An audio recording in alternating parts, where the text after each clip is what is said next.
Olá, sejam bem-vindos a mais um vídeo de DPN.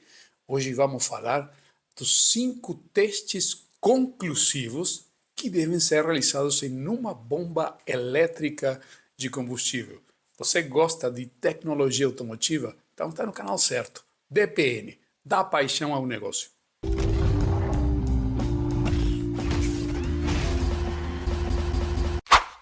Muito bem, vamos no conteúdo. E aí você deve estar se perguntando por que essa história dos 5 testes conclusivos para uma bomba de combustível?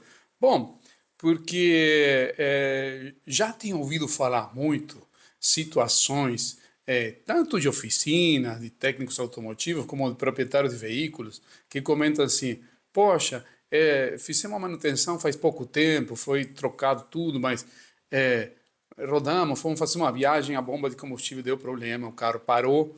E realmente a gente não tem como saber se estava boa, quando fizemos o teste estava tudo bem, o carro não apresentava nada, nunca teve uma falha. Aí passamos um mês e meio, 2 meses, tudo bonitinho, mas a bomba parou. Pois é, tem sim como fazer um mantenimento preventivo, nesse caso seria preditivo, ou seja, ter uma ideia de como está a saúde dessa bomba de combustível, independentemente de ela não ter apresentado nenhum defeito até o momento de fazer a revisão.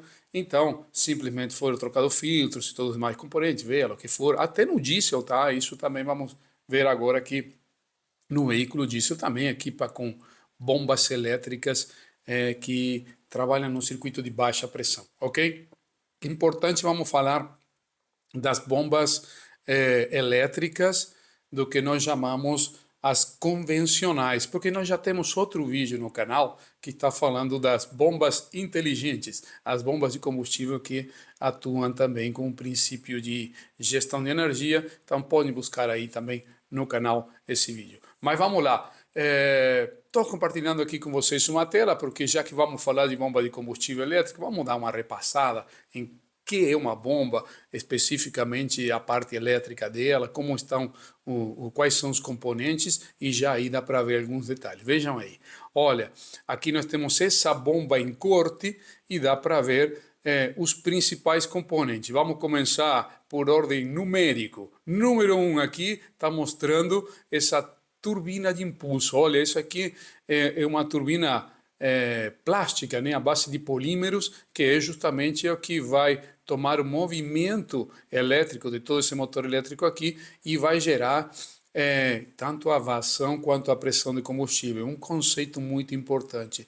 Todas as bombas que vocês tiverem que trabalhar, seja uma bomba hidráulica, de manutenção hidráulica, uma bomba de diesel, elétrica ou mecânica, todas as bombas são bombas de vazão. Elas disponibilizam uma quantidade, impulsionam uma quantidade de fluido, e a pressão é o resultado de passar esse fluido através de uma restrição, ou seja, tem um tubo e do nada eu vou restringir a passagem desse fluido por um furinho pequenininho, então aí é que aumenta a pressão. Então nós chamamos bomba de pressão, mas são bombas de vazão, é só para entender conceitualmente. Todas geram um volume de fluido, e isso é a vazão, que a gente vai ver que medimos por litros hora, e quando entra, tem que passar por uma restrição, ou seja, diminui muito o diâmetro do conduto, da galeria, por onde vai passar, aí é que se eleva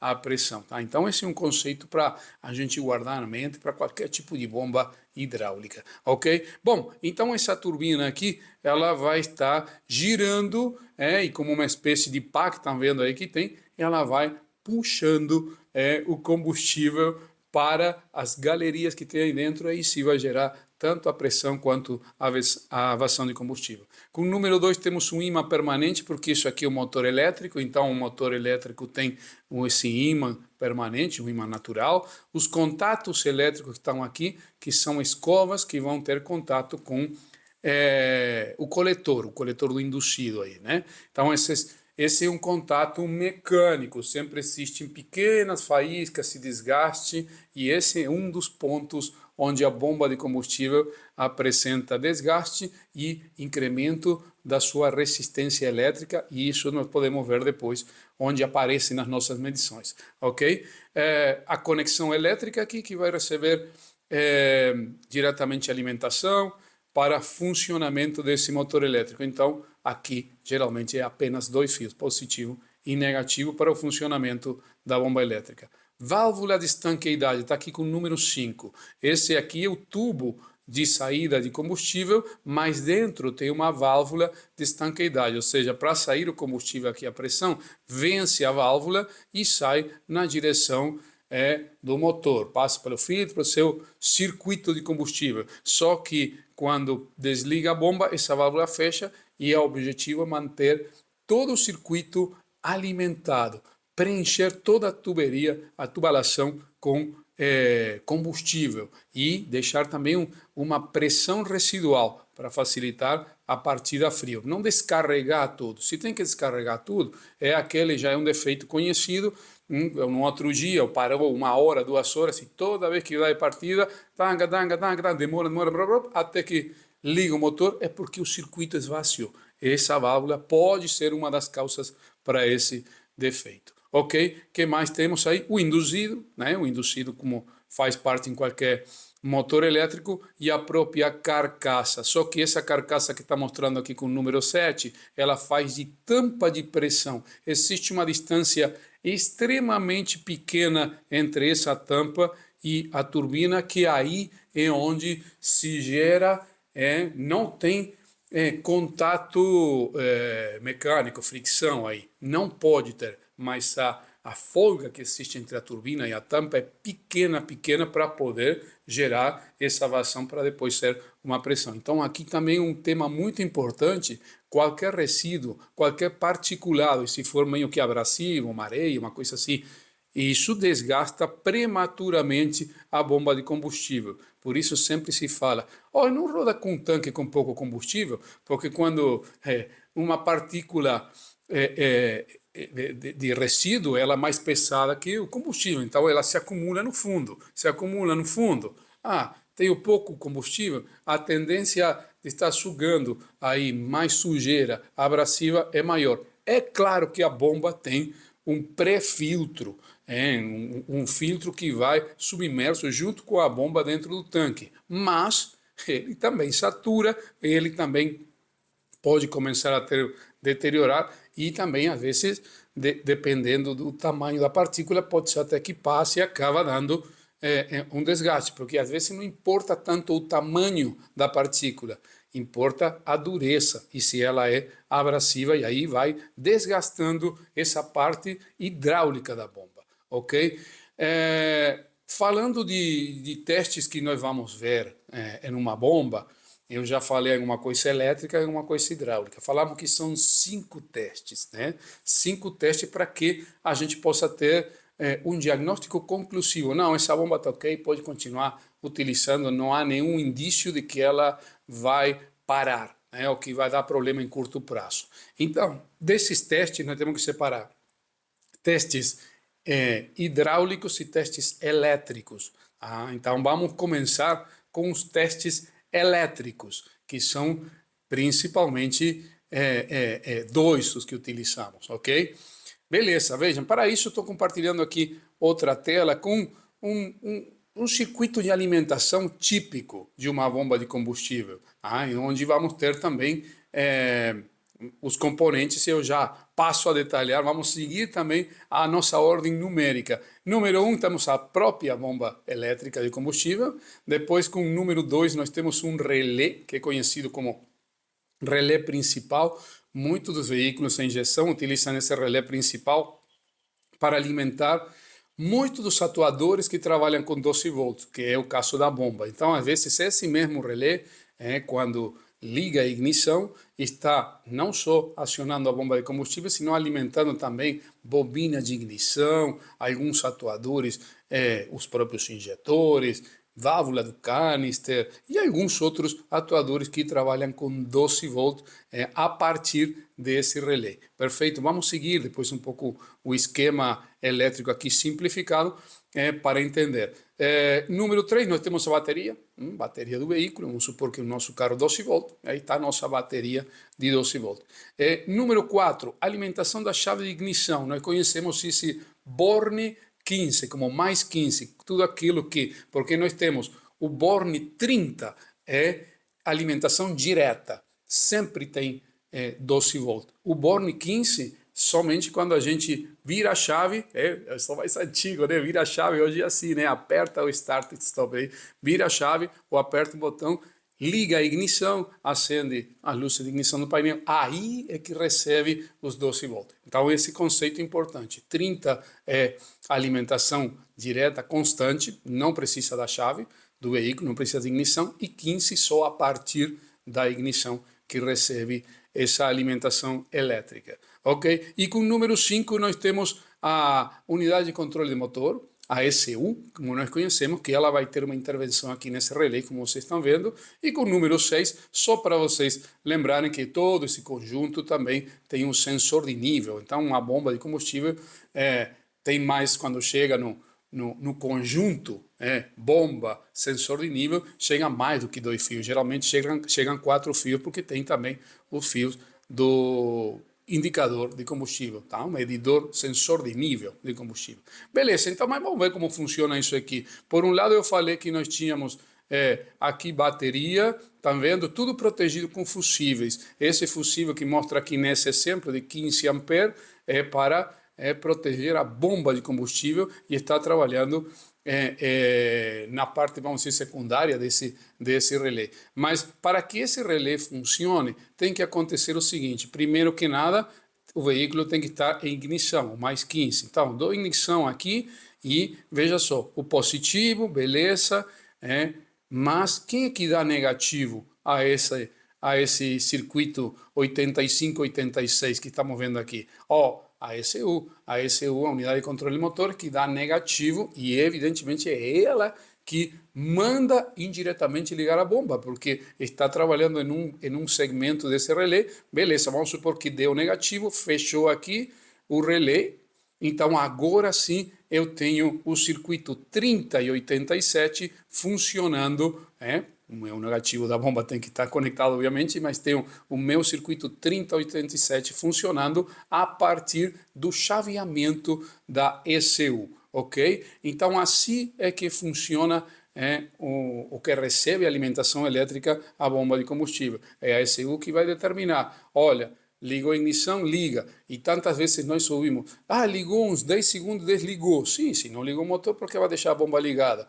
Tem um temporizador. Ou mesmo se tem algum, sei lá, diante de um acidente, acionou o airbag, opa, a bomba tira o negativo aqui da bomba de combustível. Por quê? Porque sabe, porque eu não sei o tamanho do acidente, vai que a bomba está jogando gasolina e estourou um cano, eu vou jogar, não, então desliga a bomba. Então, a bomba tem algumas, desculpa, a ECU tem algumas estratégias para ligar ou desligar essa bomba. Mas em termos normais, ligou a ignição, pressurizou o sistema, ligou o motor e mantém ela permanentemente funcionando, ok? Bom, agora sabendo isso, vamos para o próximo slide aqui, vamos ver que tipo de medições nós podemos fazer. São duas medições importantes que nós podemos fazer. Nós vamos medir tanto a tensão quanto a corrente. Para isso, nesse desenho, eu coloquei aqui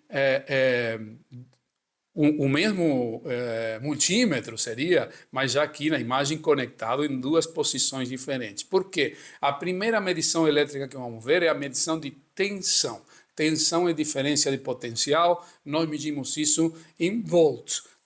Ok, eu quero saber se os 12 volts, vamos supor que 12 volts em nossa tensão nominal. Vamos supor que a bateria lá no cofre do motor, ela está, como está mostrando aqui esse multímetro, né? 12,54 está mostrando aqui na bomba. E quanto que está lá na bateria? Será que está 12,54? Será que está, não sei, 12 12,8. Pô, é um problema se está 12,8 e 12,5. 300 milivolts não é um princípio um grande problema, né? A gente tem uma queda de tensão naturalmente pela extensão dos fios, enfim. Mas o que nós vamos ver aqui na tensão é o seguinte: primeiro, como se conecta para medir tensão. Isso aqui nós chamamos de circuito em paralelo, porque veja só, um dos pinos das pontas de medição do multímetro está conectado ao borne positivo direto do motor elétrico da bomba. E o outro, nós colocamos aqui essa simbologia, vocês conhecem que é aterramento, vai para a massa, ok? Aqui também, a bomba também tem positivo e fecha o circuito a massa, tá? Essa é a simbologia de um esquema elétrico. Eu posso colocar o positivo aqui e o outro fio com fio negativo colocar no negativo da bomba? Pode também, tranquilamente, dá na mesma, tá? Porque quando a gente está medindo tensão, nós podemos ter tanto um problema na fiação positiva ou na fiação negativa. Posso ter uma resistência em qualquer um dos lugares. Então, assim, se eu tenho um problema no negativo, uma resistência no negativo, vai afetar a minha medição, porque vai afetar a tensão. Então, tanto faz. Mas o importante é entender, isso aqui é a medição em paralelo, como a gente mede normalmente qualquer circuito elétrico para medir a tensão. O que nós temos que ver aqui? Olha, beleza, vamos colocar no multímetro, vamos ligar a ignição. No momento que a gente liga a ignição e a bomba está atuando, pode ter uma queda de tensão naturalmente, até que ela estabilize e saber se a gente está com uma tensão de alimentação, como eu falei, sem uma grande diferença com a tensão que está em todo o nosso circuito, que é da bateria. Então, a grosso modo, se a gente supera meio volt, 0,5 volts de diferença de queda de tensão, já abre o olho, porque um pouco menos, até 300 estaria bem tranquilo, vai variar de veículo em veículo, mas se você tem meio volt de diferença, já abre o olho, porque pode ser algum mau contato, alguma coisa que já está afetando. Mas considerem que sim, entre a bateria e onde está a bomba de combustível, que realmente está lá atrás, no tanque de combustível, muitas vezes tem que existir uma queda de tensão pela distância dos fios. Perfeito? Então, essa primeira medição de tensão é importante. A bomba está recebendo a mesma tensão do sistema. Show! Muito bom. Mas não é suficiente a nível de medição elétrica. Por quê? Porque eu posso ter a tensão, mas pode ser que eu não tenha a corrente suficiente, a quantidade de corrente para fazer funcionar esse motorzinho elétrico corretamente. Então, vejam só, aqui na posição 2 é a medição da corrente. A corrente já se mede em ampere. O nome que nós damos para isso, a corrente, a medição, essa é da intensidade. A intensidade da corrente se utiliza a unidade de medida ampere. E temos que utilizar uma forma de conexionado do multímetro diferente. Para os mais atentos, olhem aqui, até o local onde estão os conectores do multímetro mudaram. Vejam que esse aqui está para a esquerda, esse aqui está para a direita, né? Por quê? O do meio sempre é o comum, ou o negativo se utiliza em comum. E aqui, esse lado para medir tensão direita e esse lado esquerdo para medir corrente. Até isso tem que mudar, obviamente, também a rodinha seletora das unidades de medida. Mas veja só, o que mais importa é que esse circuito, né, de medição, o multímetro, tem que se intercalar em uma conexão em série. E que é isso, uma conexão em série? Eu tenho que abrir o circuito e colocar o multímetro no meio. E como que eu faço isso? Às vezes desconectando o fio, mas vejam, vamos seguir aqui. Esse é o positivo, esse positivo chegou no multímetro, passa pelo multímetro e segue caminho, e vai aqui ao relé, né? Por exemplo. Ou seja, ele está intercalado no meio do circuito para medir corrente. Esse aqui não está intercalado no meio do circuito. Esse aqui pega uma ponta positiva e dá um aterramento e vem uma medição. É um circuito em paralelo. Esse aqui faz parte, está dentro da série, é um circuito em série do próprio veículo. Claro que nós colocamos ele, então temos que abrir o circuito e colocar no meio o multímetro. Não é difícil isso de fazer. E aí sim vamos fazer a nossa medição de corrente. Vejam o exemplo que está aqui. Olha, no momento que a bomba está funcionando, está consumindo 5,48 amperes. Ok, obviamente que nós vamos ter que comparar essa medição de consumo de corrente com a informação da bomba, do fabricante. Ó, essa bomba com esse número de tipo, como nós chamamos, né, com esse número de peça, qual é o consumo que tem que ter? Ah, ela tem que trabalhar entre 4,9 e 5,5 amperes, vamos supor. Às vezes dá na verdade, geralmente dá um valor cravado. Então, vou falar assim, por exemplo, 5,5 como está aqui. E a gente utiliza sempre o mesmo, mais menos 15%. Mais menos 15%, tá? Está consumindo um pouquinho mais menos 15% é tolerável. Se supera muito isso aí, vai 20, 25%, temos um problema. E que problema? Olha, isso que é legal no diagnóstico, pode ser muita coisa o problema. Por exemplo, um problema propriamente elétrico. Como eu falei hoje, o contato das escovas com o rotor do induzido. Se aí nós temos um arco voltaico, fica tudo com mau contato, aumenta a resistência. Aumenta a resistência, aumenta o consumo de corrente. A própria bobina induzido, aumenta a resistência da bobina, aumenta o consumo elétrico. Mas sabe que aumenta o consumo elétrico também? Problemas mecânicos. Ah, a bomba não tem uma bucha que ela está aí, ela atravessou um pouquinho, ficou mais pesada de circular, o motor ficou mais pesado para rodar, aumenta o consumo elétrico. E sabe outra coisa que incrível? O próprio problema hidráulico. Se eu tenho um filtro entupido, um cano amassado, um cano metálico amassado, que interrompe ou gera uma resistência agora no fluido hidráulico, a bomba tem que fazer mais força para conseguir vencer esse circuito. Sabe o que acontece? Aumenta o consumo elétrico. Então, veja só, um aumento de consumo de corrente pode ser decorrente de um próprio problema da bomba, pode ser decorrente de um próprio problema no circuito elétrico, ou seja, uma conexão elétrica que aumenta a resistência, aumenta o consumo do sistema. Você está medindo a bomba como parte do sistema, vai aumentar o consumo elétrico. Mas um aumento ou uma grande resistência no circuito hidráulico, ou seja, está impedindo, está entupido esse circuito, uma força enorme, aumenta o consumo elétrico também. Então, essa é uma forma, se vocês têm uma bomba que na tensão está boa, mas na corrente está muito elevada, 20, 30% acima do seu valor nominal, que deveria ter, tem um problema. É um indício que essa bomba vai te deixar na mão. Essa bomba vai parar, não sabemos se amanhã, em 15 dias ou em 2 meses, mas está sob risco de defeito muito claro. Tá?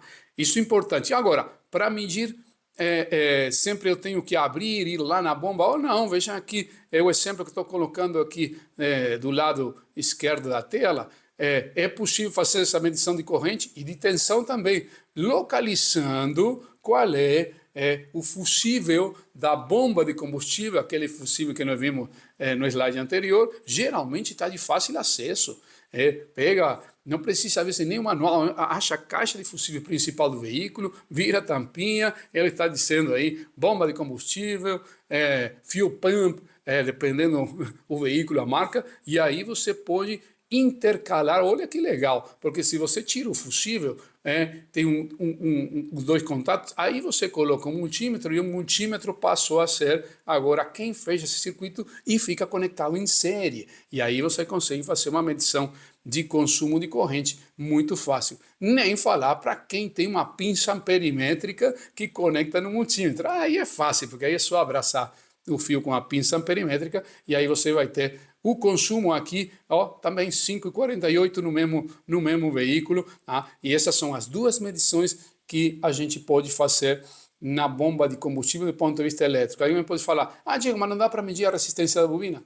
Dá para medir também, mas não é muito utilizado isso, porque se a gente tem um incremento na resistência da bobina, ou cai muito a resistência, uma espécie de fuga, a gente vai ver aqui na corrente, porque olha, eu falei só da corrente que vai para cima, ou seja, um excesso de consumo de corrente, mas a gente pode ter um cai muito o consumo de corrente, sem chegar a ser o curto, mas quer dizer, já tem uma fuga, e isso é super perigoso, porque isso vai embora muito rápido e pode se transformar facilmente num curto, tá? Então, é mais menos 15 que a gente fala do consumo elétrico, justamente porque algum caso de fuga de corrente pode diminuir aqui a medição.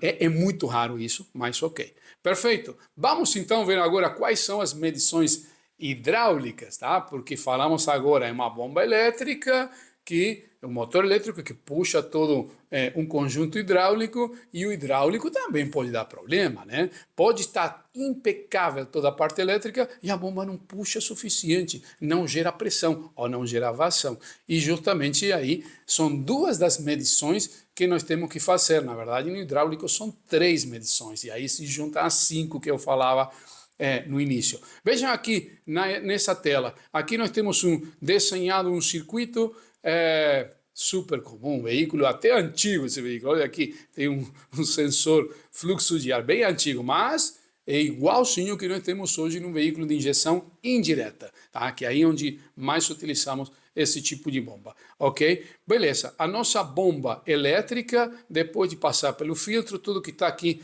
na cor amarela é linha de pressão, e justamente aí onde nós vamos intercalar o nosso manômetro de pressão, e aqui inclusive estou colocando que já existe no mercado várias alternativas de ter um manômetro de pressão e também de vazão. A própria ferramenta faz as duas medições ao mesmo tempo. Ah, eu só tenho manômetro de pressão, não tenho de vazão. Bom, então aí você vai ter que ter aquele manômetro de pressão que tem uma chavinha, que faz um desvio, e você mede em determinado tempo, geralmente 1 minuto ou 30 segundos, faz a conta quantos litros hora está enviando essa bomba, e aí você vai conferir com o que diz o fabricante, ok? Então, intercalado no circuito de pressão, nós temos o nosso manômetro.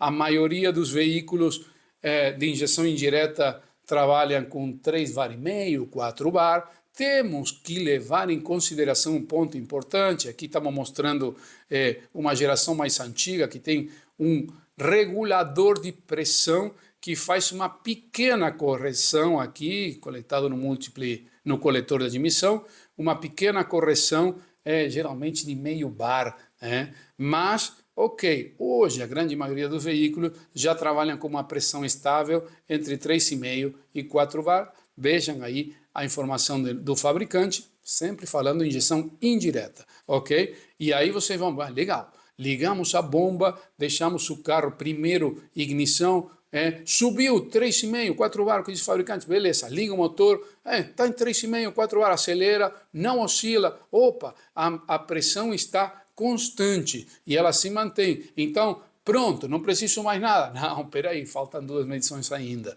Nós vimos aí que a pressão está ok, mas a pressão diz ao respeito da capacidade de elevar a pressão em um circuito. Se lembra que a bomba tem que ter a capacidade de mandar quantidade de combustível, e quando ela passa por uma restrição, aumenta a sua pressão, mas e a quantidade está boa? Ou seja, a vazão está boa? Aí eu tenho, nesse caso, esse medidor de vazão que vai me dizer, com o veículo em funcionamento, quantos litros hora ele está entregando, porque nesse sistema, que não é uma bomba inteligente, ela está sempre trabalhando a sua capacidade máxima. Então eu tenho assim, é de 90 litros hora, é de 120 litros hora, e aí você vai ter que fazer a comparação, porque muitas vezes a pressão está ok, o veículo funciona bem, marcha lenta, tá?